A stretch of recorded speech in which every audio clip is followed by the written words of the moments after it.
ప్రాధాన్యత ఓట్ల లెక్కింపులో మొదటి నుంచి కూడా తీన్మార్ మల్లన్ననే ఆధిక్యం కనబరుస్తూ వస్తున్నారు. దాంతో మళ్ళీ రెండో ప్రాధాన్యత ఓట్ల లెక్కింపు, దాంట్లో కూడా ఆయనకే మెజారిటీ రావటం, ఎట్టకేలకు విజయం కూడా ఆయన్నే వరించింది. కాబట్టి ఇక బీఆర్ఎస్ ఖాతాలో ఒక ఎమ్మెల్సీ కాంగ్రెస్ ఖాతాలో ఒక ఎమ్మెల్సీ వచ్చింది. అది కూడా బీఆర్ఎస్ ఖాతాలో ఉన్నది కాంగ్రెస్ ఖాతాలోకి వచ్చింది. కాబట్టి ఇక్కడ మల్లన్నకి కలిసి వచ్చిన అంశాలు ఏమనుకోవాలి? ముందుగా యోయో టీవీ ప్రేక్షక మహాశైలకు నా నమస్కారాలు. అట్లాగే ప్యానల్లో ఉన్న వారందరికీ, విజేత మేడం గారికి కూడా నా నమస్కారాలు తెలియజేస్తున్నాను. నిజంగా ఈ తెలంగాణ రాష్ట్రము ఎన్నికల హడావుడిలో ఉంది.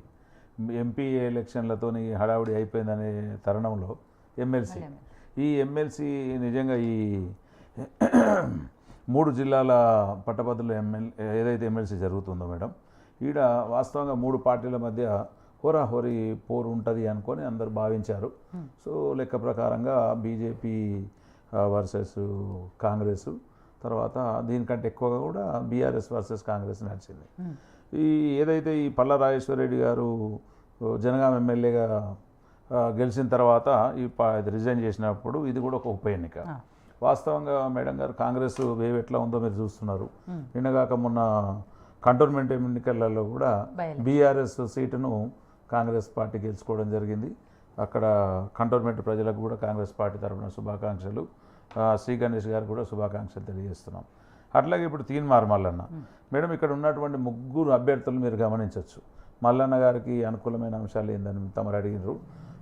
వాస్తవంగా ఇవాళ ప్రేమేందర్ రెడ్డి, ఏనుగు రాకేష్ రెడ్డి, తర్వాత తీన్మార్ మల్లన్న. మేడం గారు తీన్మార్ మల్లన్న గతంలో ఇండిపెండెంట్గా పోటీ చేసినప్పుడే ఆయనకు ఆల్మోస్ట్ గెలిచినంత పని అయింది.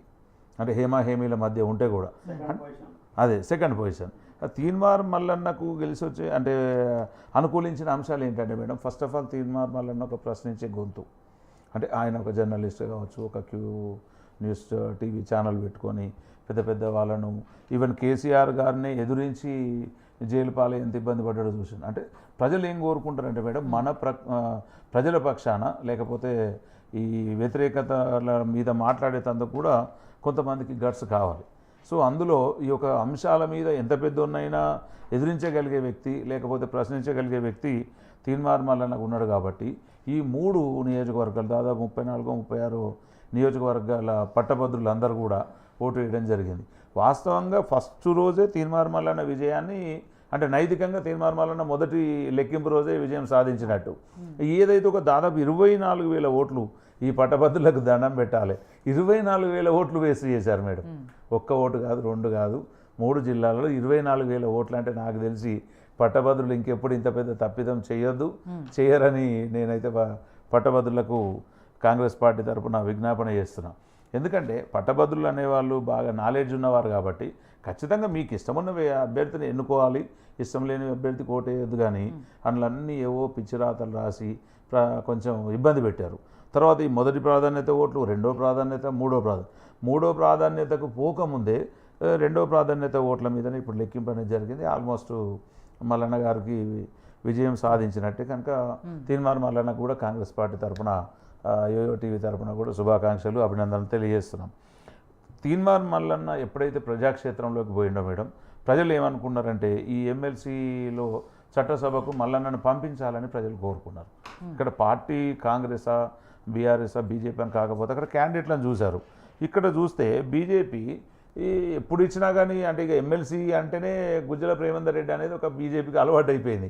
అంటే ఇంకా వేరే వాళ్ళు లేరు అని చెప్పేసి ఒకే క్యాండిడేట్ని ఇవ్వడం వల్ల, అంటే వాళ్ళు ఓటమి ఎన్నిసార్లు అయినా పర్వాలేదు కానీ ఒక పార్టీని పెట్టుకొని సెట్ చేయాలనుకోవడం, నిజంగా అది పార్టీలో బీజేపీ వైఖరి మార్చుకుంటే మంచిది. సరే, ఏదేమైనా మాకు ప్లస్ పాయింట్ అయింది కాబట్టి వారికి మా తరఫున కూడా ధన్యవాదాలు తెలియజేస్తున్నాం. అట్లనే పెట్టండి ఇంకెన్నిసార్లు అయినా ప్రేమేందర్ రెడ్డి. అంటే ఇక్కడ మేము ఎందుకు ఆ మాట అనాల్సి వస్తుందంటే క్యాండిడేట్ ఇంపార్టెంట్. ఇక్కడ మేము మా తీన్మార్ మల్లన్నని ఇచ్చినాం, అక్కడ వాళ్ళు ఏనుగు రాకేష్ రెడ్డిని ఇస్తే సగము బీఆర్ఎస్ నేతలు కనీసం పని కూడా చేయలే. రెండోది, అంటే మాకున్న సమాచారం మేరకు వాళ్ళందరూ కూడా కొంతమంది వ్యతిరేకంగా, అంటే ఎర్రబెల్లి దయాకర్ రావు గారు లాంటి సీనియర్ మంత్రులు కూడా వ్యతిరేకించారు. అంటే ఆయనైనా ఇంకెవరు లేరా, నిన్నగాక మొన్న పార్టీకి వచ్చిండా అనేవారు. సరే, అట్లా చూసుకుంటే అందరు పార్టీలు మారిన వాళ్ళే, వచ్చిన వాళ్ళే. కాకపోతే వాళ్ళ పార్టీ అభిప్రాయంలో కేటీఆర్ గారు కానీ కేసీఆర్ గారు కానీ ఇలాంటి ఈ విషయంలో విజయం సాధించలేకపోయారు. అంటే వాళ్ళకు ఉన్నటువంటి అసమ్మతిని కూడా కనీసం బుజ్జగించో లేకపోతే అసమ్మతిని దాన్ని తగ్గింపు చేసే దాంట్లో కూడా విఫలం అయిపోయారు. పాపం బీఆర్ఎస్ పార్టీకి దెబ్బ మీద దెబ్బ.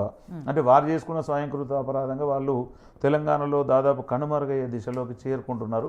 వాస్తవంగా ప్రజలు పట్టం కట్టి రాష్ట్రాన్ని ఏలమని అధికారం ఇచ్చినప్పుడు ఆ అధికార మదం తలకెక్కి వాళ్ళు ఇది కోల్పోవడం జరిగింది.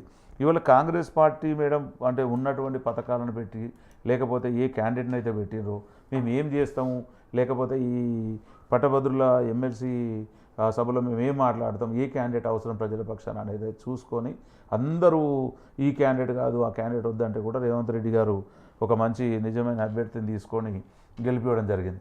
వాస్తవంగా ఈ క్రెడిట్ అంతా కూడా కాంగ్రెస్ పార్టీలో పెద్దలకు అట్లాగే ముఖ్యంగా రేవంత్ రెడ్డి గారికి చెందుతుంది. ఈవెన్ దో కంటోన్మెంట్లో శ్రీ గణేష్ గారికి టికెట్ ఇవ్వాలి అని ఎంతమంది వేరే వేరే హేమీలు వచ్చినా కానీ కేవలం శ్రీ గణేష్ గారికి ఇవ్వాలని చెప్పారు. ఆయన కూడా 2-3 పార్టీలు వెంటనే మారినా కానీ సో మీరు అన్నారు బీఆర్ఎస్ వాళ్ళు పక్క పార్టీ నుంచి వచ్చిన వాళ్ళకి ఇచ్చారని, మరి కంటోన్మెంట్లో మీరు చేసింది అదే మేడం, అదే నేను చెప్తున్నా మేడం. అంటే ఆయనకు ఒక విజన్ ఉంది. ఇవాళ చూడండి 2 ప్లేసులలో సరే వీళ్ళు ఇచ్చుకున్నారు, గెలవాలి కదా, మరి మేము ఇవాళ ఏ పార్టీ నుంచి అయితే వచ్చినామో వాళ్ళ గెలుపు అంటే వాళ్ళ యొక్క సామర్థ్యతను కావచ్చు, వాళ్ళకు ఉన్నదాన్ని కూడా చూసి వీళ్ళు చేసుకున్నారు. మేమేం గుంజుక రాలేదు, వాళ్ళు వచ్చి చేరినప్పుడు వాళ్ళ సామర్థ్యాన్ని చూసినాం, గతంలో వాళ్ళు సాధించిన ఓట్లను చూసినాం. రెండోది ప్రజలు మెచ్చాలి మేడం. నాయకుడు మెచ్చుతాడు, సెలెక్ట్ చేసి వదిలిపెడతాడు. ప్రజలు కనుక తీర్పు వ్యతిరేకంగా ఉంటే ఎవరేం చేయలేరు. కనుక ప్రజా తీర్పును గౌరవించి ఒక సర్వే చేసి అంటే నాయకుడు అనేవాడు నాయకుడిని తయారు చేస్తారు. కనుక ఇక్కడ ముఖ్యమంత్రి ఎలక్షన్స్లో మీరు ఎదుర్కొన్నారు రంజిత్ రెడ్డి, సునీతా మహేందర్ రెడ్డి, వీళ్ళందరూ కూడా ఓడిపోయిన వాళ్ళే మేడం. అంటే మేము ఏం చెప్తున్నాం అండి, మ్యాక్సిమమ్గా ఇప్పుడు మేము ఒక 4-5 కొట్టినామండి. ఇవాళ ఎగ్జాంపుల్ పెద్దపల్లి తీసుకుందాం. పెద్దపల్లిలో ఆ రోజు నుంచి కూడా వంశీ కావాలి, గడ్డం వంశీ కావాలని చెప్పేసి అక్కడ ప్రజలు కోరుకున్నారు. రేవంత్ అన్న 100 మంది వద్దంటే కూడా ఆయన గెలిపించుకొచ్చుకుంటాను భారీ మెజార్టీతో గెలిపించారు. అంటే కొన్నిసార్లు వ్యూహాలు దెబ్బతినొచ్చు మేడం. కాకపోతే రేవంత్ రెడ్డి గారి వ్యూహం కావచ్చు, రేవంత్ రెడ్డి గారి పట్టుదల, ఆయనకున్నటువంటి రాజకీయ పటిమ మర్చిపోలేంది. దాన్ని ఎవ్వరు కూడా ఆయనను గెలవలేరు అనేది నా అభిప్రాయం మేడం. రామూర్తి గారు, ఇక్కడ బీఆర్ఎస్ పార్టీకి సంబంధించిన సిట్టింగ్ ఎమ్మెల్సీ స్థానం అది ఖమ్మం, నల్గొండ, వరంగల్కి సంబంధించి పల్ల రాజేశ్వరరెడ్డి గారు, ఇందాక సునీల్ గారు అన్నట్టు సార్ ఆయన జనగామ ఎమ్మెల్యేగా గెలుపొందారు కాబట్టి ఆయన ఎమ్మెల్సీగా రిజైన్